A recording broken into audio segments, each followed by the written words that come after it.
Hi and welcome to the Flatback 4 podcast with me, Andy Maguire, and of course Scott Eaglin. How you doing, mate? You all right? Yeah, good, mate. You? Yeah, good. We're going to delve straight into it because dramatic night in Champions League with Man City once again. The big subject we're going to say, and we're going to talk about, as Pep failed at Man City because they got beat 3-1 last night by Lyon. I watched the game. You were out and about, but we were texting and you were catching a bit of the game, weren't you? It was a funny one last night, man. It was a funny one last night. There was a weird air when the game started, and you kind of thought that it wasn't going to go Man City's way. I predicted a 3-1 Man City win. Yeah. To be honest, I predicted a 3-1 City win last night. Well, it were unexpected, obviously, wasn't it, last night? But I think they looked a bit too confident to me, Man City. And once they lost that first goal, they just looked a bit nervous, didn't they? Very nervous, and I think this was the year as well. Look, Bayern are flying, and I think, but we all kind of thought maybe if Aguero might have got himself fit as well, get through tonight's game, there was a chance that maybe he'd have been back. I think it proved tonight what a world-class striker he is as well. Yeah. Because I'm a big fan of Gabriel Jesus. I think he's a brilliant player, but having that player up top and I want to talk about Sterling straight away, right? Yeah. Just before we talk about the game, right? Because Sterling, without a shadow of a doubt, has improved as a footballer. Yeah. Oh, fantastic, right? And I don't think that no one can sit here and say that he's not improved, right? But I still don't trust Sterling. I've said this, I think I've said it on other podcasts, but definitely we've texted each other. I still don't trust him in front of goal. I think he needs sometimes 5 or 6 chances to score a goal. That miss last night was absolutely inexcusable. And they went straight up the other end and scored. Literally, it was one minute maybe after that. Something less than that. Now, it was unbelievable, mate. I mean, I was in a bar watching it last night.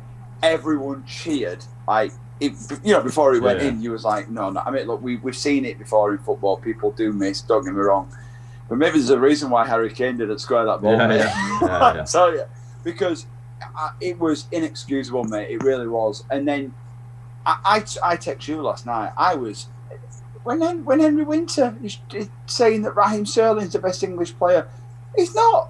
He's not the best English player. He never has been the best English player. Harry Kane is the best English player. He is by a country mile. Harry Kane is the best English player. It really annoyed you, that tweet, didn't it? Really annoyed you. Oh God, it really annoyed me because Henry Winter at the minute is really. I just can't really read so much. I feel like he's pandering to the what's cool and Sterling is the fit. And I'm sorry, you've got to be realistic, And we're going to talk about Messi as well in the Champions League, debate that we're talking about. But I'm sorry, Sterling for me, he should wake up this morning and he should feel extremely. I'm not saying it was his fault because it is a team game. He puts that ball in the back of the net, mate. You've got a different game. Yeah, I mean, he didn't have a particularly bad game, did he? I mean, no.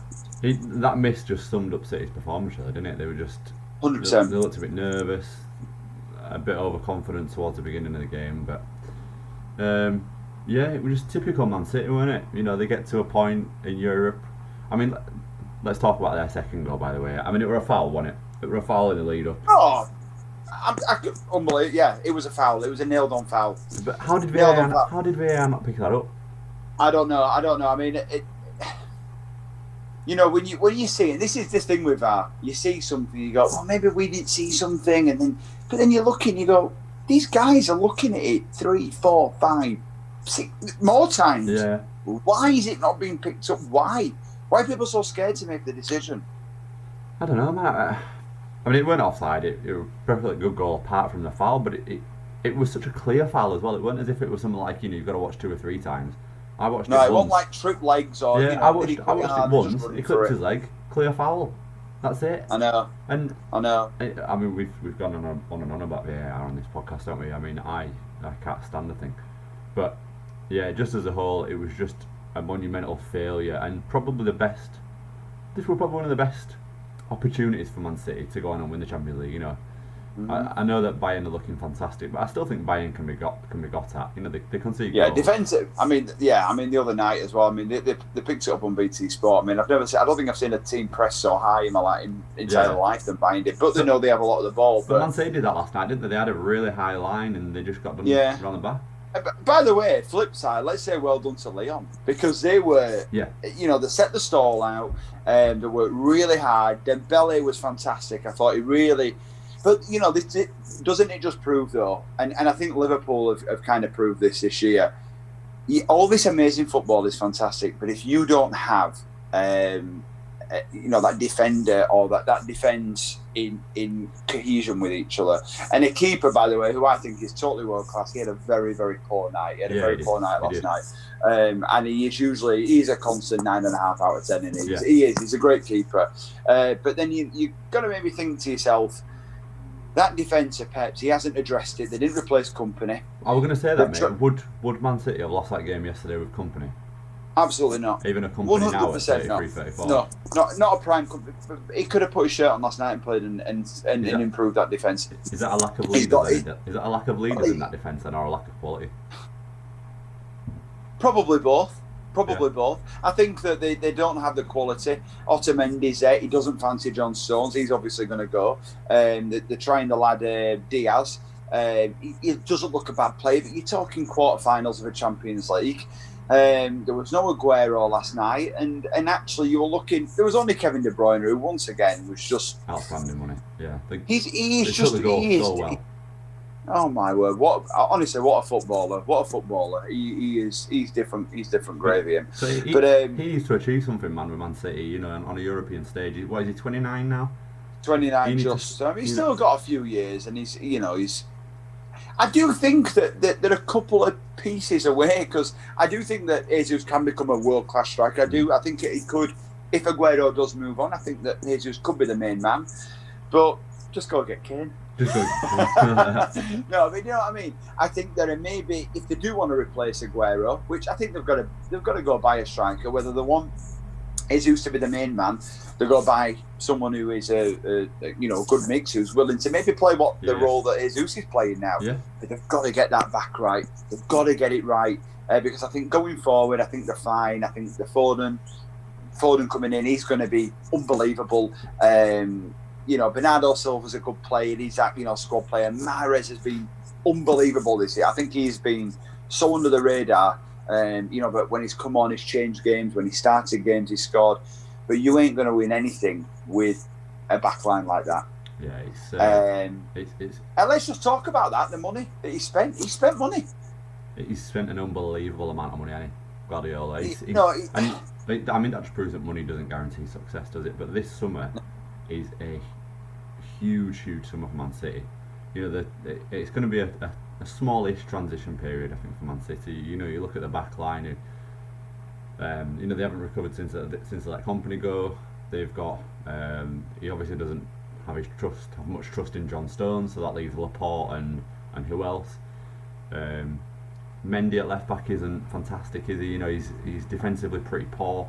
And the injury prone, you've got to look at that early as well. I mean, I do think he's quite a good footballer going forward, but I do question his ability at the back. Yeah, and then you look at midfield. Obviously, Silva's going now. David Silva's going at the end of the season. So hopefully Phil Foden will come in.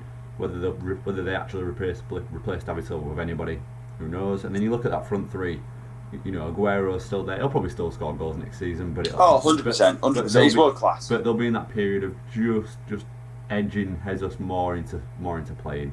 And Aguero's 33, mate. He's 33. Yeah. So Jesus will be more playing next season. Do they go out and sign a player in the summer to look at potentially replacing Aguero longer term? Because I would hazard a guess. I'll take an educated guess that this was probably his last season in Premier League. And then you look out wide. Sané's just gone to Bayern, hasn't he? So I'm a big fan. So I think him and Pep didn't. I don't think him and Pep saw eye to eye. Not. So there's a bit of money coming in there. There's a bit of money coming in there. I know you're a big fan of Mahrez. There's Sterling there as well. So they're probably. I mean, they've spent enough already, but they're probably going to need 2 or 3 big signings out there, particularly at the back. If you were looking now in world football and you were trying to think of someone to fill that gap at the back, Is there anyone that kind of pops that you think, or is it going to have to be maybe a bit of a masterstroke and go get someone who's like, maybe Laporte, who we didn't know much of. We'd heard of him, but we didn't know much of him. And he is a world-class player, but he's brought in Nathan Ake, hasn't he? Is that going to be? Is that going to solve the problem of no Vincent Kompany? You know, I don't know. Did you look at that game last night and think, oh God, if only they had Nathan Ake? I don't know. I mean, I don't know. We're laughing because obviously, listen, they've spent 40-odd million on him. It's obviously a great. I'm so sorry. That's just really tickled me because, you know, I do think that he's a decent player. We don't know if he's going to be Man City class. I mean, you know, we are like, you know what? We're gonna rewatch this in a year when he's just won Player of the Year and they've just kept 15 clean sheets. But no, you are right. You know. Did you know? No, it's a valid point, you know. It is only, you know, I can just imagine him sat there on BT Sport, you know, last night going, you know, they were just so close there. You know, if only they had Nathan Ake at the back, you know, just. Yeah, I know. I think it depends with Man City because we know they've got the money, we know they've got the resources to go out and get someone. They need to get the balance right. Mendy, obviously, when he came in for all that money, then he got injured. He comes back and he flirts and he goes back out. Right back, I thought Kyle Walker had a good game last night. Mate, Kyle Walker's had a good 2 or 3 seasons. Yeah, he has. To be fair, he always gets forgotten about, doesn't he, when he comes to England squad? He's brilliant. He looked strong. He looked like the leader that he probably just needed someone else at the side of him just to have that game as well. And I don't know. I mean, like I said, Ederson didn't have a great game last night, so. We're blaming the defence, but he didn't have a great game last night. But I mean, I watched Koulibaly the other week. Yeah, we mentioned. Yeah, but he's 29, no, 30, isn't he? I thought it was dreadful. Honestly, mate, I've watched him now 2 or 3 times. I am not seeing 90 million. What I'm telling you now, I thought he was awful. He was absolutely awful. And you know what? Paying all that money for a 29-year-old. Now I don't care what you say about Van Dijk. When they first came in, I know that he was good, but I still think you need a year to settle into a new team. Now, Van Dijk was Premier League as well, remember? I think taking a big risk on someone like Koulibaly, I don't think he's going to come here anyway. I think he's too old. He's 30 next. I just don't see it happening. He's not a Man City player though, mate, is he as well? He's more of a he's more of a defensive defender. He's not a Nathan Ake. He's not. He's not a Nathan Ake, but no, I just. For me, I don't think that he would be their answer. I think they need to go someone, maybe he was 25, 26, maybe he was being a bit of a leader in another similar league. I don't know. It's so hard, mate, because at the minute in football, it's all about high press and your wing backs getting round and low blocks and stuff like that. So, you know, I don't know. It's all about wing backs and attacking players, but I think Man City, they've got that flair players. If they can go get someone at the back who's a leader, maybe like like a Van Dijk who, he leads on the front, but you know he's super solid. Because Pep is on the verge. Remember, he's not won a Champions League since his Barca days. He didn't win it with Bayern. So Pep's got a lot of pressure. If Pep Guardiola leaves Manchester City without a European title, is it a failure? Yeah. Because okay. I think, I mean, in the owner's eyes, I think the absolute bare minimum that they expect is to win a title, and he's won 2 of them out of what will it be, 4 seasons now? This was his 4th season, won it. So he didn't win it in his first season.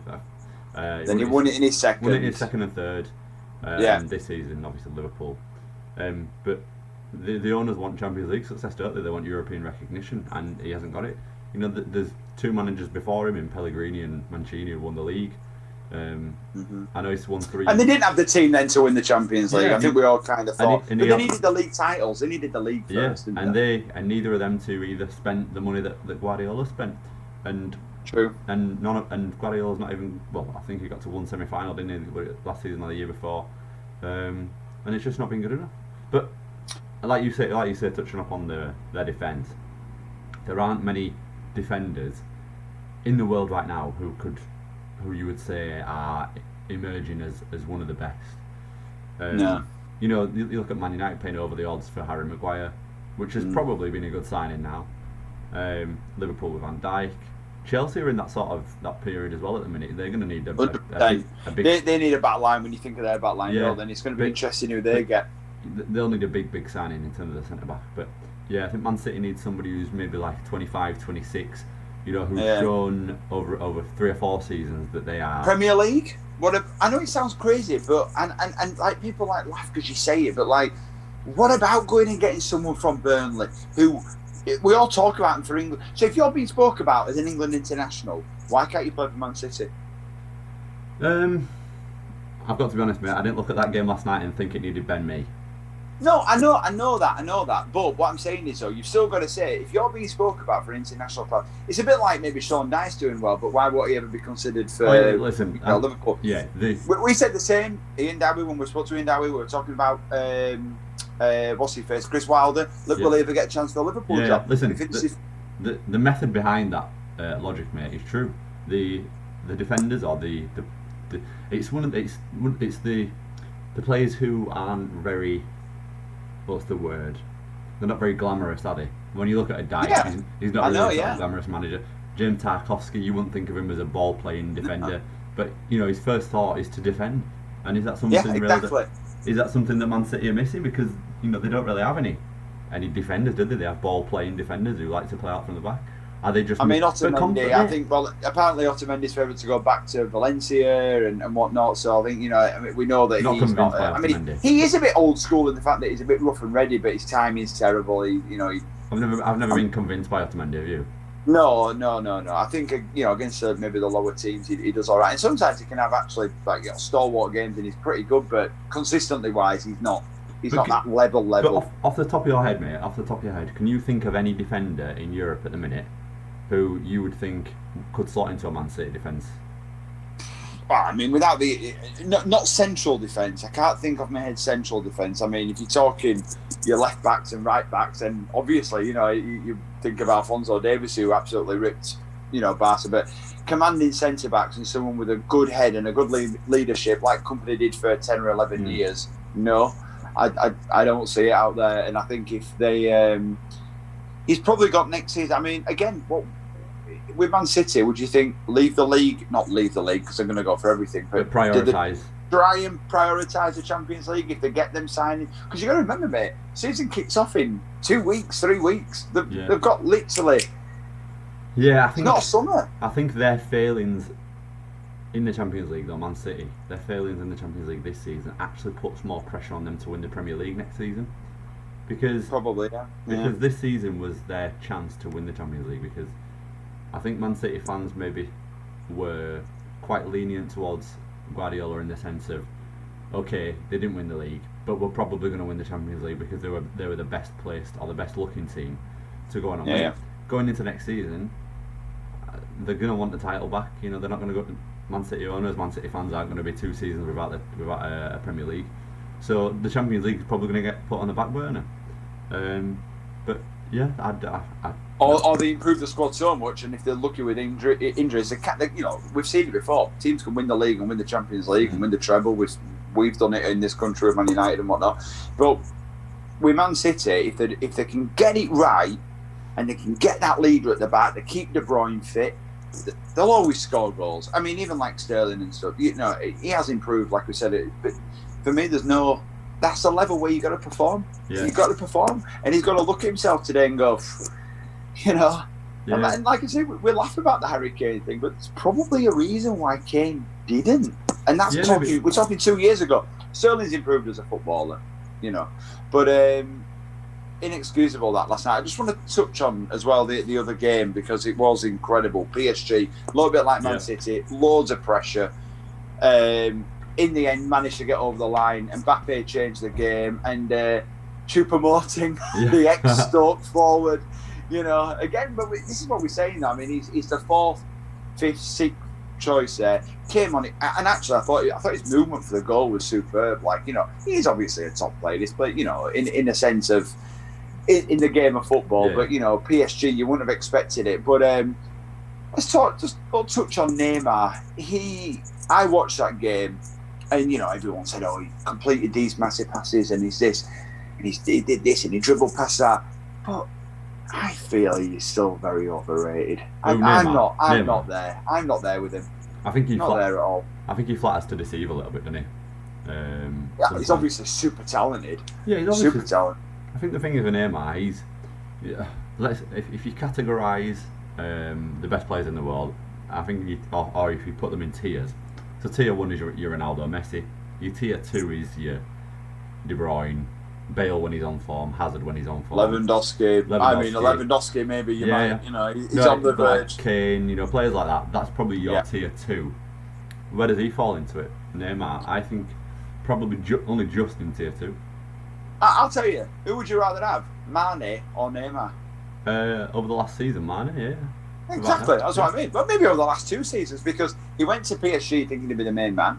Then Mbappe came, and Mbappe is, fantastic. And I mean, Mbappe seems to have a good sense of humour. I mean, he's fluent English, isn't he? And when he put his little tweet out last night, did he see it? He put Farmers League done well or something, League, whatever.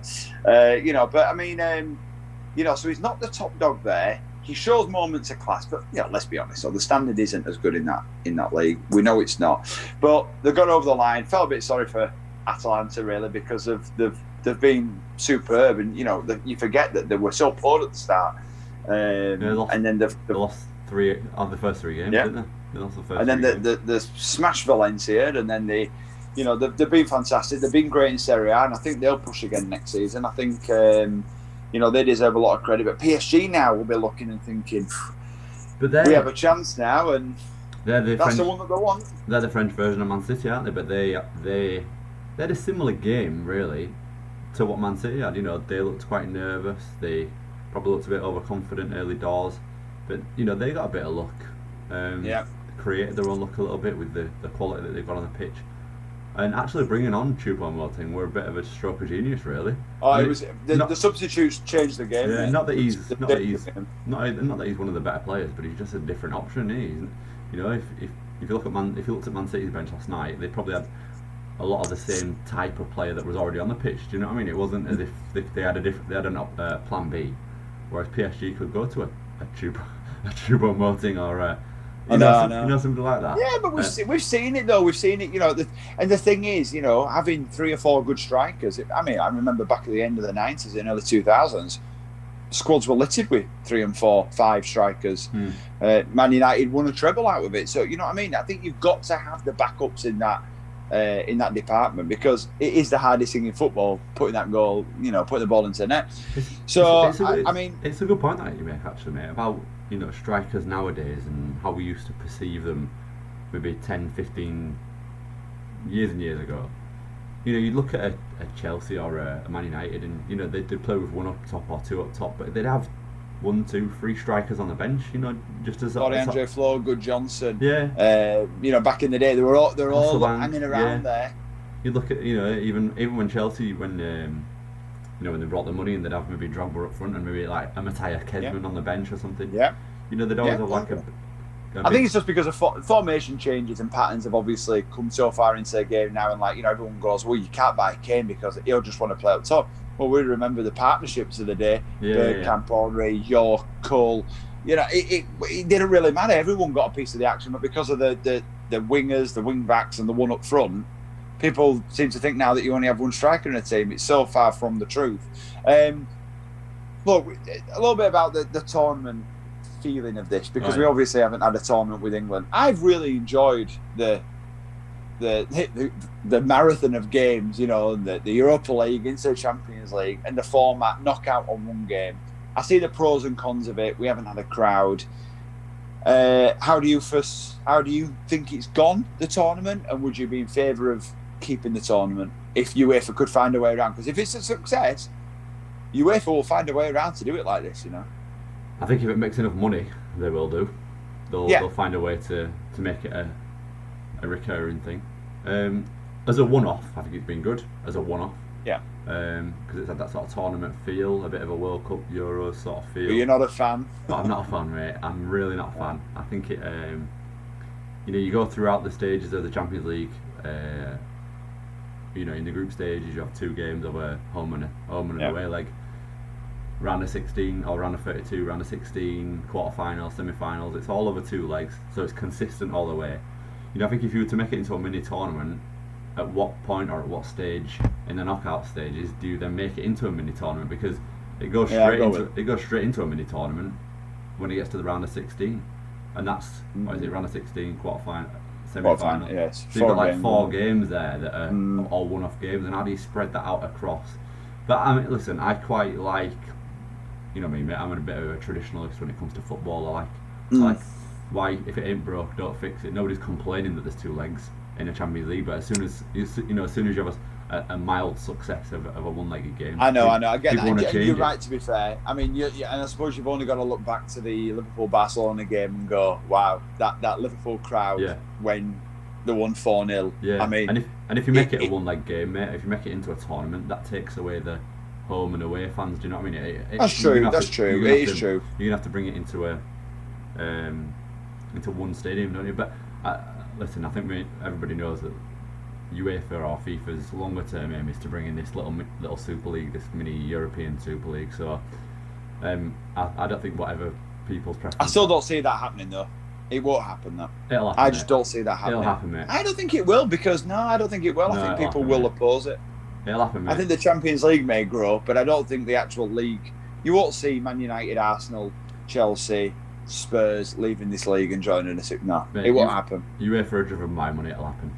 I think. I hope it doesn't. Yeah, but then you've got to talk about FAs and stuff, mate, around the world. I just don't. I just don't. The backlash would be huge. It would be huge. You're right, mate. You go to it. That sort of tournament or that sort of Super League suits the fans around the world. The elites, the fans around the world, rather than than people in Manchester for Man City or the people in London for Arsenal and Chelsea. But I mean, in terms of the tournament feel, it's been good as a one-off, and it's suited. Yeah, they've done well actually. I'm really glad that we finished it, and I'm glad. I think I'm with you on this. I think what they've done is it's been good, but let's get it back to normal if we can next season. Yeah, definitely. And that, as well, mate. I mean, the moaning about too many games and things. This is probably another excuse to remove some more games, and there's not too many games. There ain't. I mean, I understand why they've got rid of the replays for the FA Cup next season, because next season we're going to be on a little bit of a catch up. I get that, I get it, and I think that's okay. But mate, even that though, mate. I mean, you look at how many replays. You look at how many replays there are per season, and I think last year Premier League teams only played about 2 or 3 replays. I know. In total, so only 2 or 3 teams were affected, and they played 1 replay. So it makes no difference really. I can just kind of understand it a little bit for this next season. I can understand a little bit. Yeah, but yeah, I'm not a fan. But reduce the number of football games, mate. I'm not a fan of it. No, I'm not. I know, and I agree as well. But obviously, we've got to talk about the Europa League, and it was interesting, the Europa League, because everyone sees it.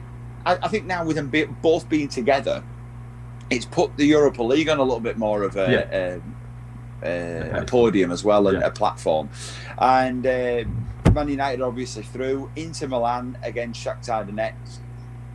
Now, I think Inter are very, very sneaky. I mean, Lukaku. I mean, people slam Lukaku, mate, but his goals everywhere. He is unbelievable. That goal where he rolled it and he was falling over and he still managed to score. That's class, that mate.